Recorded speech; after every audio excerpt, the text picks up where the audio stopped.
Nous allons commencer donc cette deuxième méditation, toujours sur la pratique de la vertu de charité.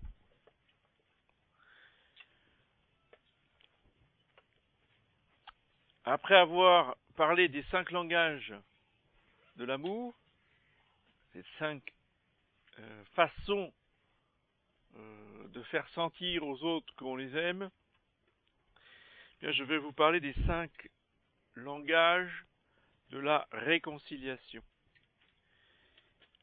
Parce que les deux sont inséparables dans notre condition de pauvres pécheurs sur la terre, à partir du moment où nous vivons ensemble, à cause de nos blessures, à cause de nos misères, nous sommes obligés, quasiment un jour ou l'autre, à un moment donné ou à un autre, de nous offenser, de nous faire de la peine, voire parfois, si la passion est trop forte,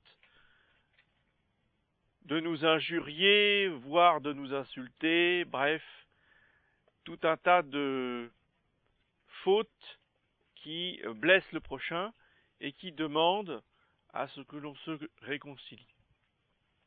Je vous rappelle cette parole de notre Seigneur dans l'Évangile, si tu te souviens que ton frère a quelque chose contre toi, laisse là ton offrande, va te réconcilier avec ton frère et viens offrir ton offrande. Donc la réconciliation est une démarche extrêmement importante dans le rétablissement de la charité.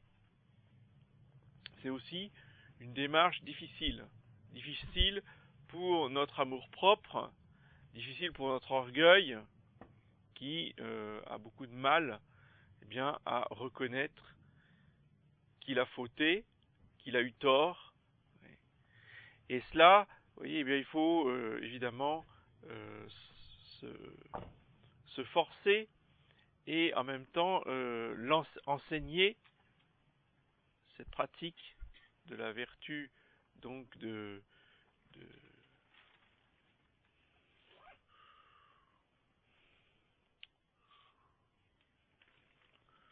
charité, c'est-à-dire en même temps de réparer, de demander pardon.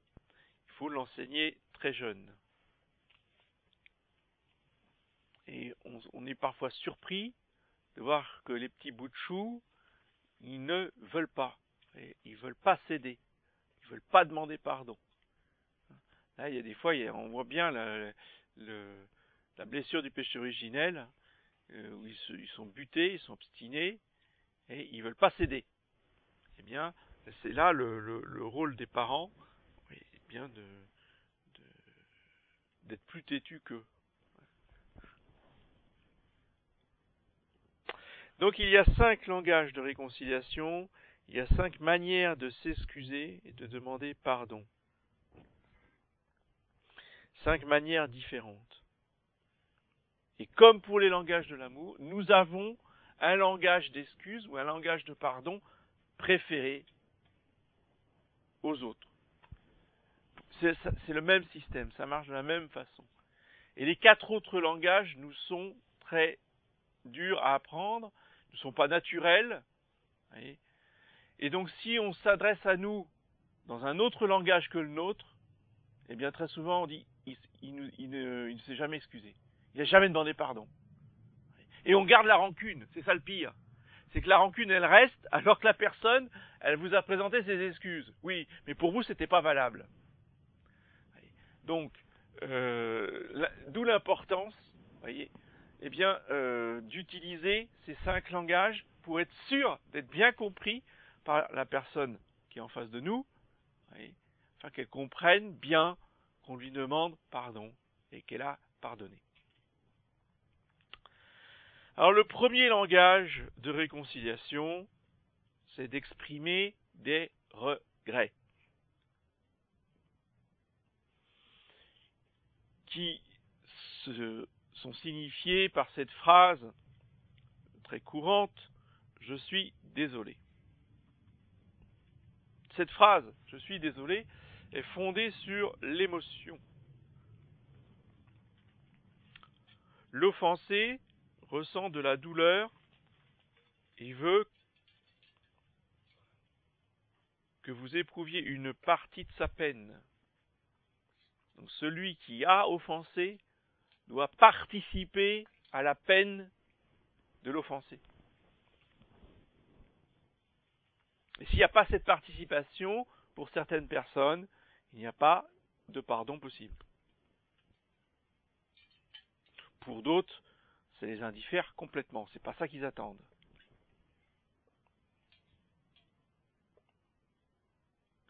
Donc, tant qu'ils n'ont pas entendu cette phrase, que vous êtes désolé, que vraiment vous avez de la peine d'avoir offensé, eh bien, ils ne se considèrent pas comme satisfaits.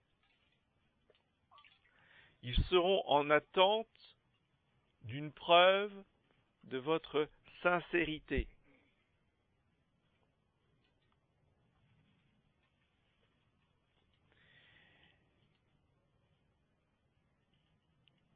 Et même il faut parfois préciser, parce que vous êtes désolé, c'est trop vague. Vous êtes désolé de quoi? D'avoir dit ceci, d'avoir fait cela, d'avoir précisé ce que vous avez fait ou ce que vous avez dit. Cela, eh bien, marque encore plus, vous voyez, le regret. Mais ce qu'il ne faut jamais faire, c'est, oui, je suis vraiment désolé de m'être mis en colère contre toi et puis de t'avoir dit tout ça. Ouais. Enfin, si tu m'avais pas dit ce que t'as dit, hein, comme à chaque fois, hein, tu le fais exprès, tu sais très bien que ça finit mal. C'est ta faute, quoi. Allez. Alors là, oui, voilà, je suis désolé, pas franchement.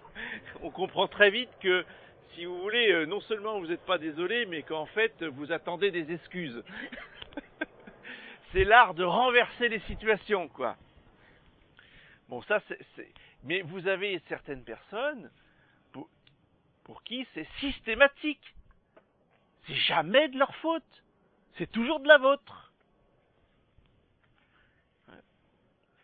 Alors là, il faut vraiment s'examiner de manière objective, sans passion, sans a priori, et voir si on rajoute, vous voyez, le mais. C'est pas difficile. Est-ce qu'on a prononcé le mais? Si on a prononcé le mais, quelles que soient les phrases qui viennent après, vous voyez, on a tout faux.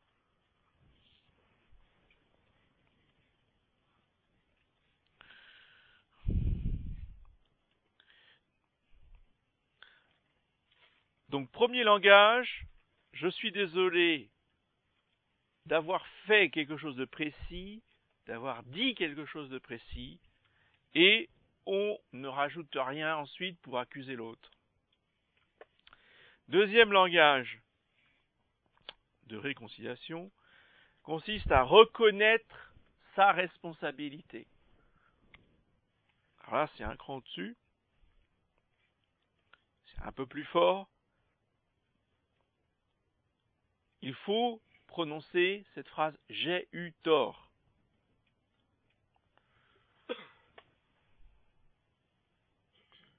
J'ai commis une erreur ou j'ai commis une injustice envers toi ou envers vous.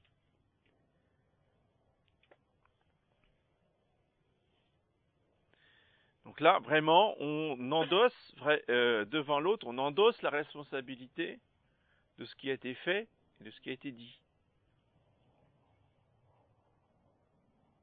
Et évidemment, face à une telle déclaration, eh bien, cela appelle le pardon de l'autre.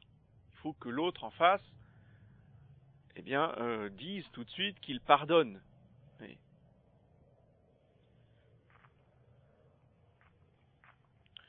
Nous commettons tous des erreurs, quel que soit notre niveau que soient nos responsabilités, malheureusement, c'est comme ça.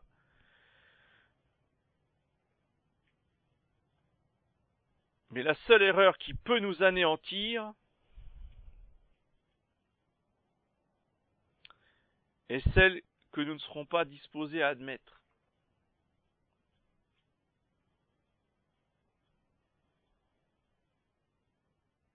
Donc il faut toujours être prêt à admettre ses erreurs. Il n'y a pas de honte à se tromper. Tout le monde se trompe une fois ou l'autre et de temps en temps.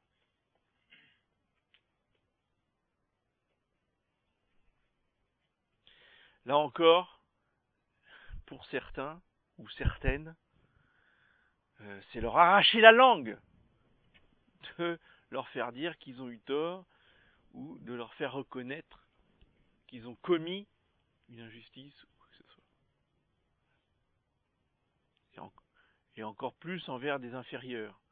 Et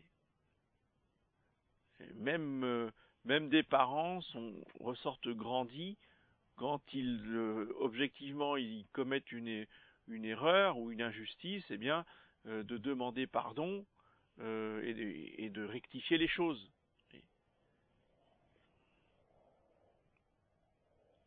Parce qu'ainsi, ils donnent l'exemple concret aux enfants de ce qu'ils doivent pratiquer eux-mêmes. Troisième langage de réconciliation va consister dans la réparation. Il va falloir réparer le mal qui a été fait ou le mal qui a été dit.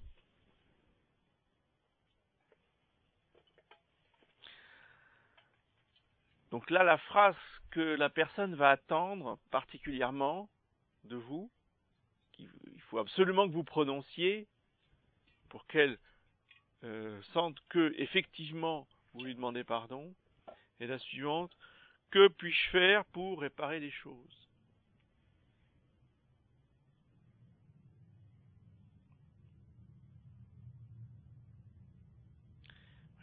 Et là, on est encore un cran au-dessus, dans la perfection de la demande de pardon.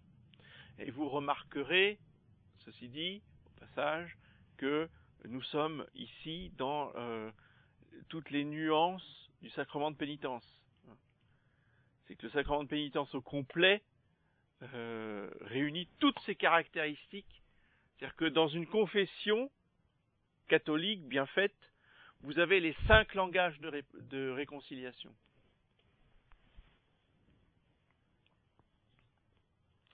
Alors, la réparation, après une faute ou après un péché, il y a la peine due au péché ou la peine due à la faute. Peine due au péché moral par rapport à Dieu et le prochain, ou peine due à la faute, ne serait-ce qu'une faute civile. Une faute civile n'est pas forcément un péché, mais si vous enfreignez la loi civile, vous êtes obligé de réparer la faute commise. Soit par une amende, soit par toute peine que le tribunal prononce contre vous en réparation du dommage que vous avez commis. Donc la réparation, si vous voulez, est une notion intégrante de la justice. D'ailleurs, on l'avait vu les années passées quand on avait parlé un petit peu de la vertu de justice. Il faut rétablir l'égalité qui a été lésée par le dommage ou par la faute. Il faut restaurer la chose ou la situation comme elle était avant que vous ayez commis la faute ou le péché. Et pour certaines personnes, c'est une condition sine qua non du pardon.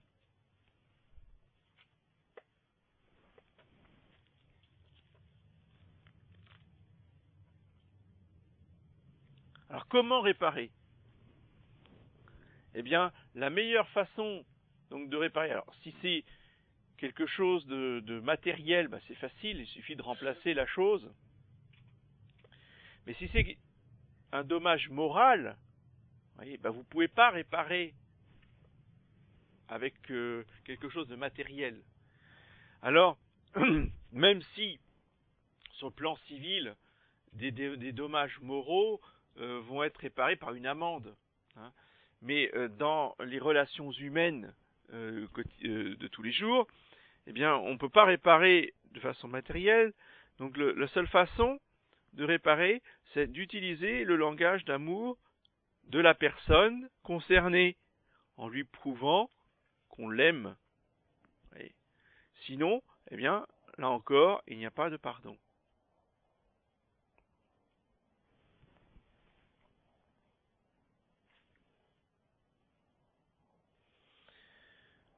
Donc vous remarquerez qu'à chaque fois, on insiste sur le fait que la personne offensée attend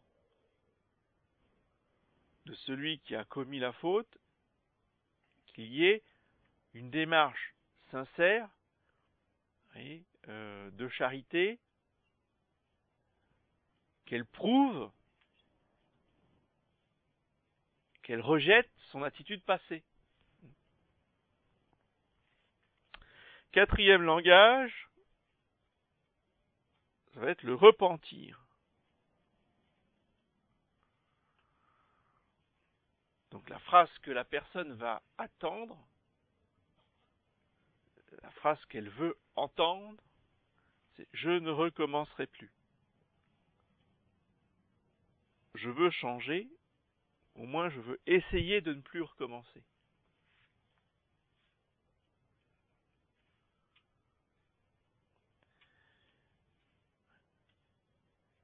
Là, il s'agit d'exprimer sa résolution, de ne plus recommencer ce qui a été fait. De faire des efforts pour que ça cesse. Même si on sait qu'on ne va pas se changer en 2 minutes, il faudra être patient, au moins donner la preuve qu'on va faire un effort concret, efficace pour modifier une attitude. Ce qu'on peut faire ensemble, surtout quand on est très lié, quand on a offensé quelqu'un de très lié, en particulier entre époux, c'est d'établir un plan d'action. Surtout pour des fautes graves. Plus la faute est grave, plus le dommage est grand, plus il y a besoin d'exprimer un repentir sincère, mais surtout efficace. D'où l'importance, éventuellement même de l'écrire, ce plan, ces résolutions concrètes, de persévérer dans les efforts et de recommencer, non pas la faute, mais les efforts.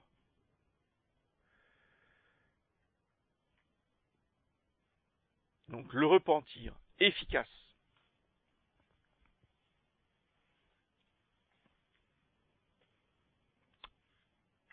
Enfin, le 5e langage de réconciliation va consister dans la demande explicite de pardon. Pas simplement je m'excuse. Vous voyez ? Parce que ça, je m'excuse, ça suffit pas. Acceptes-tu de me pardonner ? Je te demande pardon, acceptes-tu de me pardonner ? Le pardon doit toujours être demandé, voire même quémandé, et non pas exigé. On ne peut pas exiger de quelqu'un qui nous pardonne. C'est toujours un acte libre, c'est toujours un cadeau que l'autre nous fait, de nous pardonner. Ce n'est jamais un dû.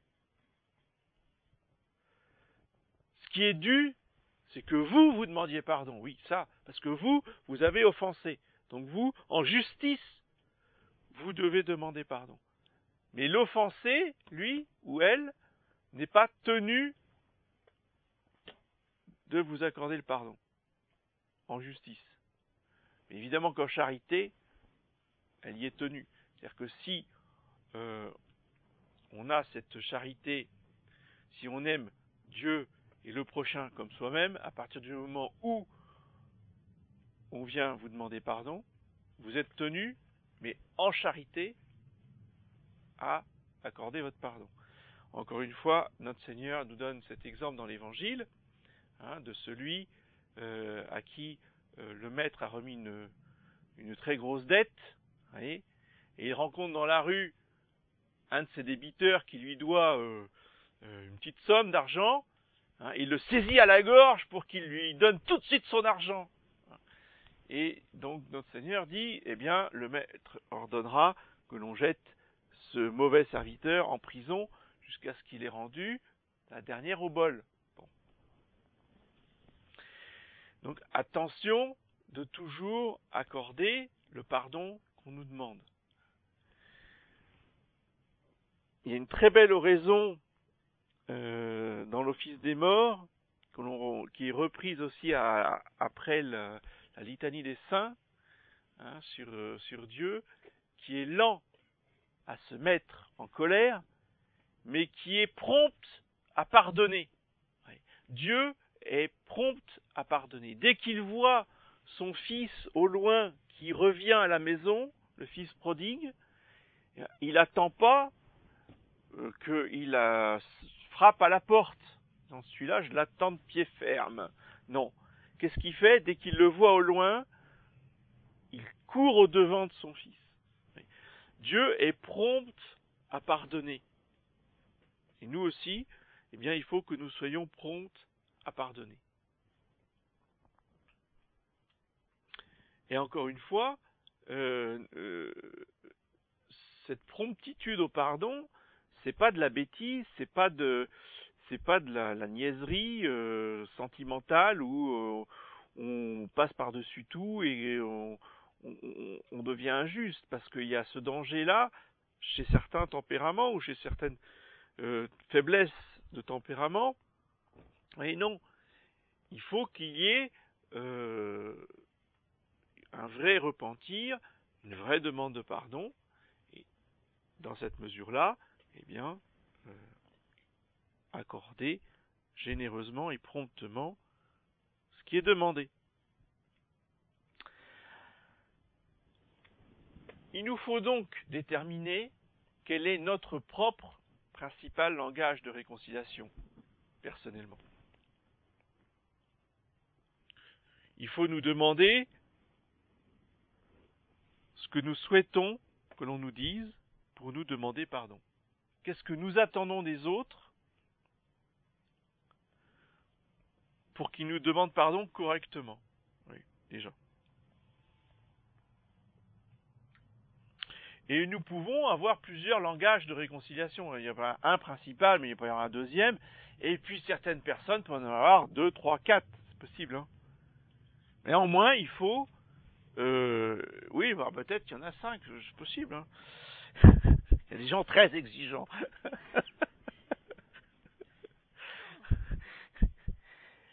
Ensuite, posez-vous la question, quel est le langage que vous utilisez vous-même quand vous demandez pardon à quelqu'un? Qu'est-ce que vous dites? Spontanément, je veux dire, sans réfléchir. Vous dites je suis désolé, vous dites je te demande pardon, qu'est-ce que vous dites? Pour voir aussi quel est votre propre langage. Intéressez-vous au langage des autres, posez-leur des questions. C'est très intéressant de ne pas attendre la crise pour demander aux autres quel est leur langage de réconciliation. Qu'est-ce qu'ils attendent de nous quand on doit leur demander pardon? Afin, comme ça, eh bien, de viser juste au moment où il y a besoin de demander pardon.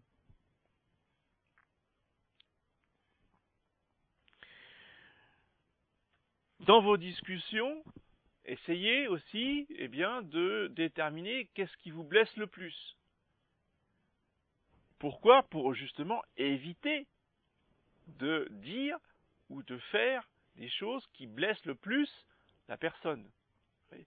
Avoir cette charité de communier aux autres ce qui nous blesse le plus, ce qui nous fait le plus mal. Et chacun, nous avons bien j'allais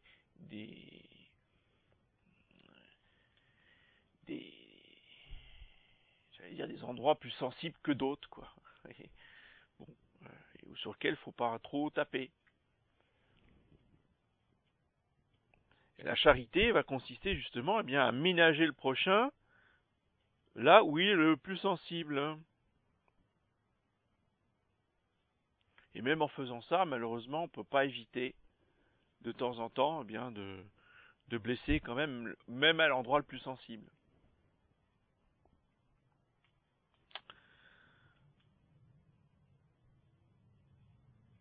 Vous connaissez la loi du talion dans l'Ancien Testament, hein, œil pour œil, dent pour dent. Alors, dans nos milieux, les faux catholiques ou les vrais païens fascisants, c'est un œil pour un œil et non, une dent pour dent et pour un œil toute la tête. Enfin, c'est pas ça comme ça. Vous voyez? Non mais c'est intéressant de ce genre de... Ça montre la mentalité, vous voyez? Ceux-là ne sont pas trop disposés à vous pardonner. Alors, il y a un autre adage qu'on pourrait donner pour illustrer notre propos de ce soir dans le langage des réconciliations. C'est excuse pour excuse, pardon pour pardon. Vous voyez? Parce qu'encore une fois, il ne s'agit pas d'être complètement benet. Hein, je te pardonne tout, quoi que tu fasses. Non, non. C'est excuse pour excuse, pardon pour pardon. Quand même pas complètement idiot.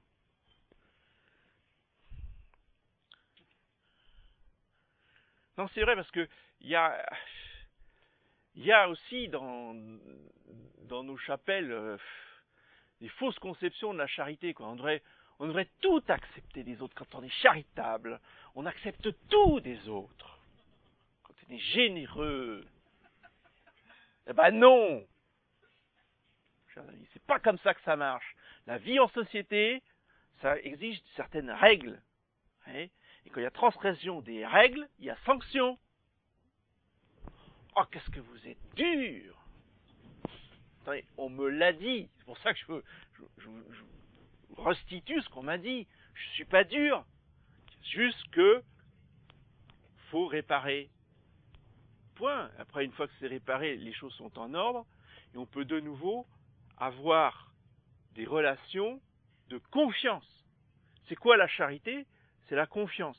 Moi, je ne peux pas avoir confiance envers quelqu'un qui a dit pique-pendre et des choses énormes, et puis qui viendrait tout d'un coup dans ma chapelle, et puis disait « Ah, c'est l'abbé, formidable !» Et puis hop, on l'accueille à bras ouverts, et on fait comme si de rien n'était. Non, vous rigolez, quoi. Non. Donc, il faut faire ses preuves. Dans toute société humaine, il faut faire ses preuves. Pourquoi? Chez nous, on ne devrait pas les faire. Pourquoi il n'y aurait que nous qui accepterions tout et n'importe quoi? Désolé. Vous allez chez les francs-maçons, vous allez dans l'armée, vous allez dans n'importe quelle entreprise, ben, on va être intraitable avec vous pour que vous fassiez vos preuves.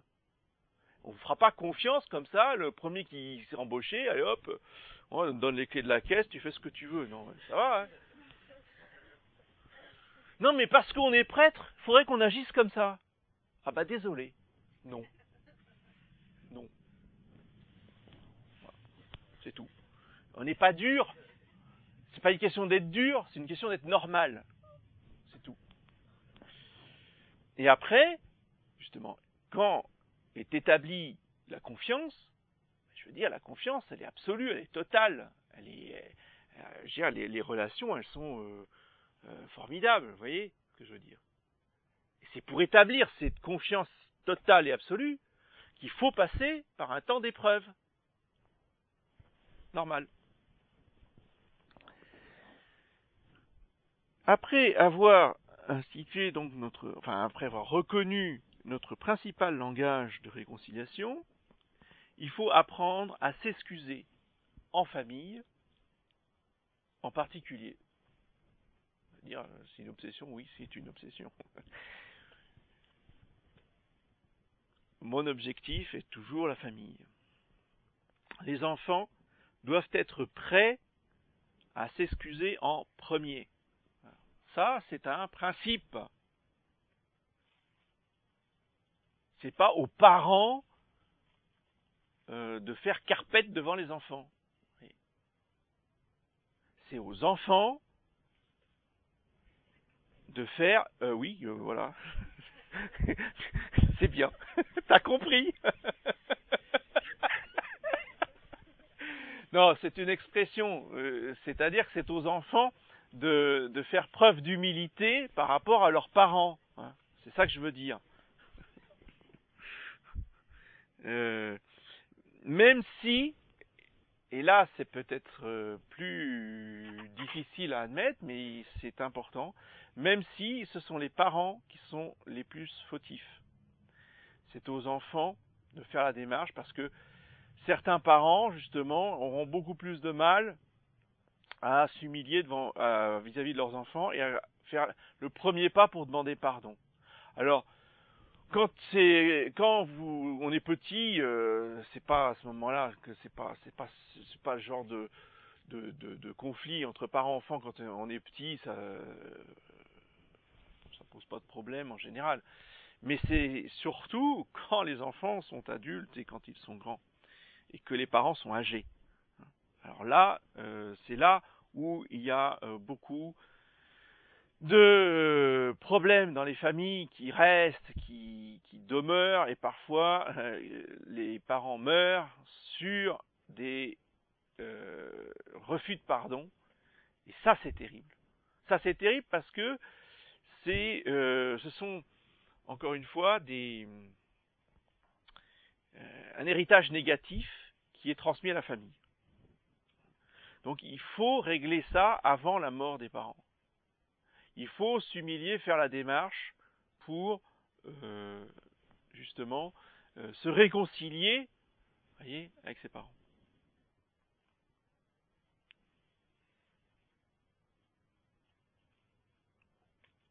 Démarrer le processus de pardon en premier. Et en général, eh bien, les enfants recevront toujours le pardon en retour. Parce que les parents, voyant cette démarche, enfin des parents normaux ayant un peu de cœur et un peu de sensibilité, forcément pardonneront à leur enfant. Même si l'enfant il a fait des choses très graves.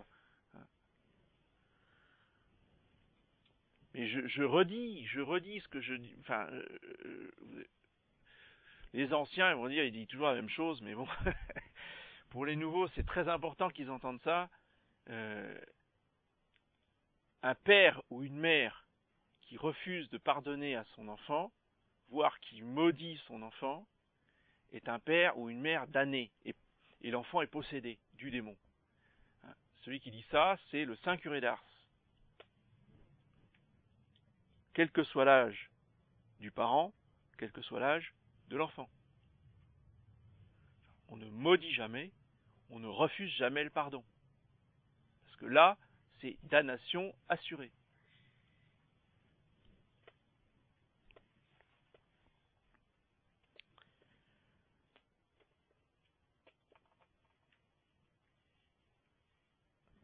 Quand les parents demandent pardon aux enfants, parce que les parents parfaits n'existent pas sur cette terre, en dehors de la très sainte Vierge Marie et de Saint Joseph, eh bien, ils doivent chercher à utiliser, bien évidemment, le langage d'excuse de l'enfant, comme ils doivent chercher à utiliser le langage d'amour de l'enfant.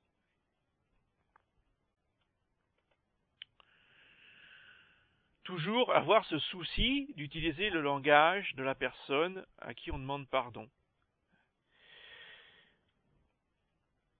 Apprendre aussi à s'excuser auprès des frères et des sœurs. Ça, c'est pas naturel. Ça doit s'apprendre tout petit. Ouais, non, mais attendez, avec ce qu'elle m'a dit, hein, c'est pas possible, hein, ou après ce qu'il m'a fait, non, mais peu importe, savoir que même si l'autre est dans son tort, moi aussi j'ai des torts. Donc, eh bien, on va demander pardon, on va s'excuser. Alors vous voyez comment c'est difficile quand on est jeune ou quand on est enfant, ce genre de choses.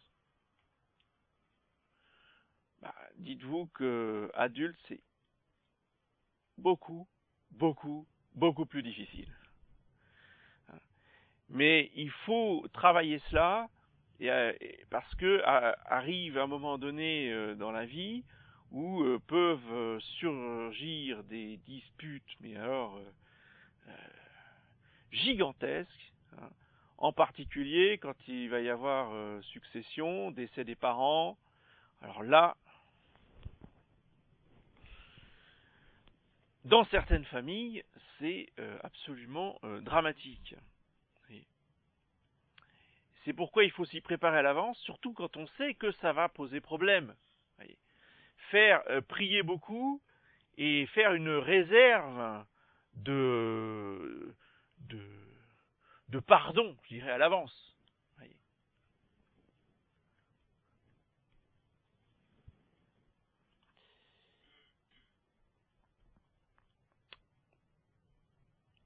Il faut s'excuser aussi auprès de son conjoint, évidemment. C'est pas parce qu'on est le chef de famille qu'on a toujours raison. Vous voyez, ces articles complètement crétins que vous avez sur le mur de certaines chambres, hein, le chef a toujours raison. Bah non. Et surtout, le chef, il doit savoir s'excuser, demander pardon. Ça oui. Mais c'est pas dans les articles. C'est drôle, hein? Ils ont oublié. Incroyable. Mais non, mais n'empêche que ça vous formate, les garçons. Parce que ça, tous les scouts, ils ont ça dans leur chambre. Et vous avez des chefs de patrouille de 15 ans, des petits caïds, hein, qui jamais s'excuseront et qui traitent leurs jeunes comme des chiens. J'ai des souvenirs, si vous saviez. Il y a un type, il avait 17 ans, il était chef de troupe, mais complètement hystérique. Hein. Et tous les matins, il faisait la revue de tente et il balançait tous les sacs à tous les coins. Alors que c'était impeccable. En nous traitant de porc, de nœuds. Et jamais il s'est excusé. Hein. Et c'est censé former des jeunes. Ça veut dire, il a toujours ces dada, il est contre le scoutisme. Oui, je suis contre le scoutisme. Entre autres à cause de ça. Oui.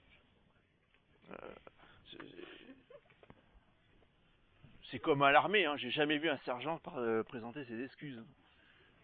Mais lui aussi, il balançait nos affaires par la fenêtre à 3h du matin et il se trouvait très drôle.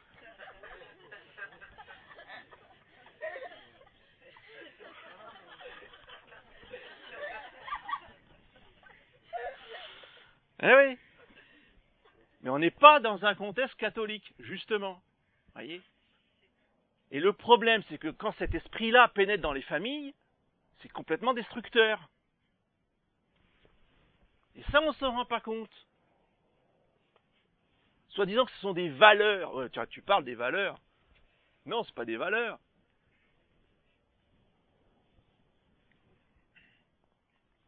Donc, savoir respecter son conjoint, sa femme, son mari. Savoir respecter ses enfants. Et quand on a fait des erreurs, quand on a fauté, quand on s'est énervé, voire quand on a injurié, on présente ses excuses, on demande pardon.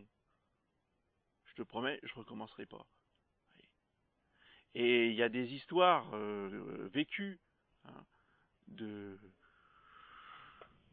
Bon, ce qui me vient à l'esprit, parce que c'est ce dont je me souviens, là, c'est l'histoire d'un père de famille qui s'était vraiment mis en colère. Et les pères, ils se rendent pas compte qu'ils peuvent terroriser les petits. Hein. C'est vrai que quand on pique des grosses colères, quand on se maîtrise plus, l'enfant est terrorisé. Et puis en plus, c'est pas éducatif. Mais bon, ce père-là s'était rendu compte qu'effectivement, bon, il avait raison de ne pas être content. Il fallait effectivement punir l'enfant, mais il fallait pas le faire comme il l'avait fait. Et il était revenu dans la chambre du petit en lui demandant pardon et en s'excusant de s'être énervé de cette façon-là. Et le gamin, mais il était en larmes. Il disait, mais papa, je pardonne, mais tu m'as fait très peur. Vous voyez? Et il a pu exprimer sa peur. Et dans ces cas-là, ben, tout est réparé. Il n'y a plus de traumatisme parce que on a exprimé la chose. Il a été compris par son père s'est excusé. Tout est réparé. La situation a été, si vous voulez, gommée. Vous voyez?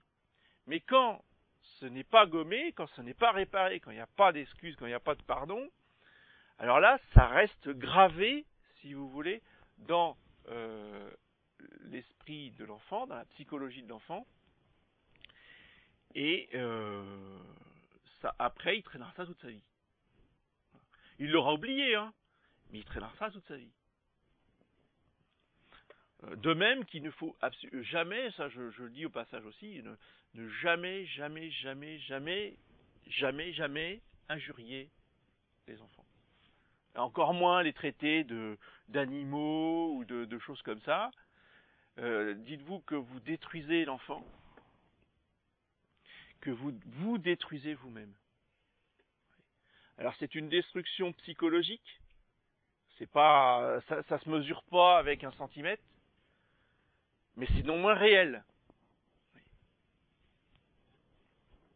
Et si c'est répétitif, eh bien, vous êtes capable de rendre l'enfant inapte à quoi que ce soit. C'est-à-dire que dans la vie, il ne pourra rien faire, il ne pourra plus avoir d'initiative, parce que il sera complètement traumatisé par ces reproches venant de ses parents.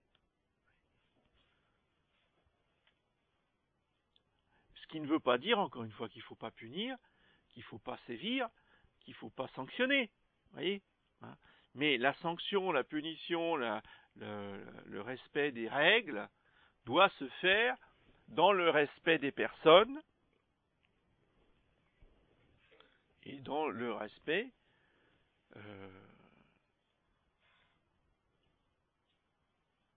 de la charité qui doit toujours exister, même dans la punition, même dans la colère, comme dit saint Paul, mettez-vous en colère, mais ne péchez point.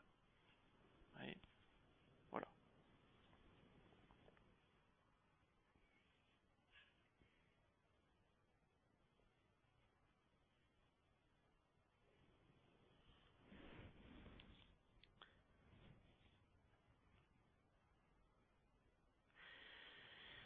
Et pour apprendre aux enfants à demander pardon et à s'excuser, il faut leur apprendre très tôt le sens de leur responsabilité. Leur faire dire, leur faire admettre que c'est bien eux qui ont cassé. J'ai cassé. Ah, c'est ma main, c'est pas moi. On a tous entendu ça. Hein. Oui, non, mais là, bon, on rit un peu, ça va. Et puis après, on dit, bon, d'accord, tu es drôle, on a ri, maintenant, tu vas dire toi-même, j'ai cassé le verre. C'est pas, ah ben il est tombé tout seul. Ouais, tiens, bien sûr. Non, non. Endosser sa responsabilité. Et ensuite, demander pardon. Se dénoncer soi-même. Ça, c'est une grande règle qu'il faut apprendre tout petit. Voyez. Et que l'Église enseigne jusqu'à dans ses monastères. Voyez, ça, c'est très beau. Hein, les moines se dénoncent eux-mêmes. Quand ils ont fait une faute contre la règle, ou quand ils ont cassé quelque chose, voyez, eh bien, devant le chapitre réuni, ils se dénoncent à tour de rôle eux-mêmes. Ils disent, voilà, j'ai fait ça, j'ai enfreint la règle du silence 3 fois aujourd'hui, etc. etc. Ouais. C'est très très beau de voir que cette pratique hein, qui continue. J'ai même vu une fois un sous-prieur à genoux avec une assiette cassée en deux dans les mains, et tous les moines et tous les autres, c'est-à-dire tous les laïcs qui étaient là, passaient devant lui, il était à genoux avec son assiette. Ah, je veux dire, ça fait drôle. Mais c'est édifiant. C'est très édifiant.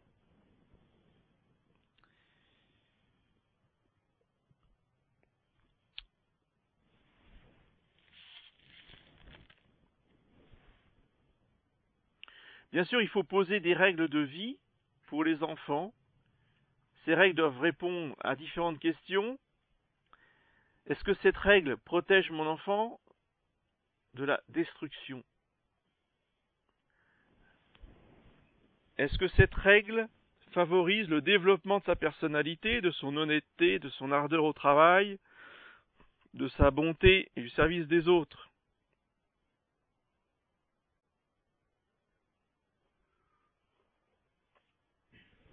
C'est des questions qu'il faut se poser avant de les imposer. Il faut être capable aussi d'avoir un regard critique sur ses propres décisions. Combien de fois on a, enfin oui, assez souvent, malheureusement assez souvent, on a vu arriver des minibus de familles entières à la messe. Alors, il y avait papa, maman devant, et puis derrière, bon, on voyait rien parce qu'il y a que des rideaux. Rideaux tirés. Pour pas que ces pauvres petits voient le monde affreux extérieur qui est dehors. Ah, mais on protège nos enfants? Donc ils étaient dans leur bon droit. Oui. Et ne se posaient même pas la question de savoir quel effet ça pourrait avoir de négatif. Oui. Quand on voit ces familles-là 10 ans après, bah, il n'y a que ceux qui voyaient l'extérieur qui pratiquent encore. Vous voyez, ceux qui étaient derrière les rideaux, ben, ils vont plus à la messe. C'est quand même dommage. Donc attention aux règles qu'on impose. Les règles complètement loufoques et complètement extrêmes vont toujours provoquer l'extrême inverse. Je termine. Est-ce que cette règle enseigne à respecter le bien des autres? Est-ce qu'elle enseigne le sens de la responsabilité? Est-ce que les règles dans la famille vont aider les enfants, bon, chacun à leur âge, à être responsables? Est-ce qu'on fait confiance aux enfants? Alors ça aussi, c'est hallucinant d'entendre des parents vous dire « Non, moi mes enfants, je leur fais pas confiance. » Bah, je veux dire que si vous n'avez pas confiance dans les enfants, dans vos enfants n'auront pas confiance en vous et ils feront tous leurs coups en douce dans votre dos. Ça, c'est sûr et certain. Pour que les enfants aient ce sens de la responsabilité et de l'honnêteté, il faut qu'ils sachent que vous leur faites confiance.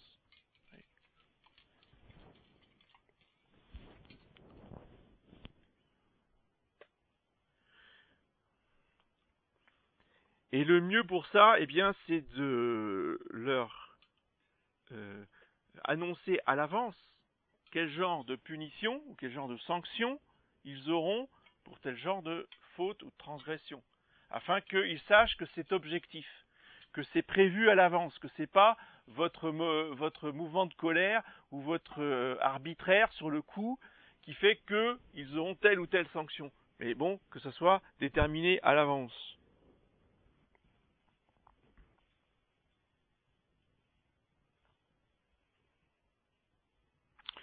Alors je terminerai sur les fiancés. Peut-être que je serai concerné un jour. Beaucoup de ruptures de fiançailles ont pour cause le fait que l'un des deux ne s'excuse jamais. Ça, c'est un fait d'expérience. Et en soi, je dirais que celui qui rompt, il a raison. Parce que si, au moment des fiançailles, pendant les fiançailles, on n'est pas capable de s'excuser et de demander pardon, je dis pas ce que ça sera après. Parce que les fiançailles, comme dirait quelqu'un, c'est l'entretien d'embauche. Donc on sort tous les arguments positifs. Voyez ? Alors si, dans vos arguments positifs, il n'y a jamais le pardon, quand on aura fermé le dossier d'embauche, je vous dis pas. Donc, effectivement, vaut mieux partir très loin et très vite quand le fiancé ou la fiancée ne s'excuse jamais.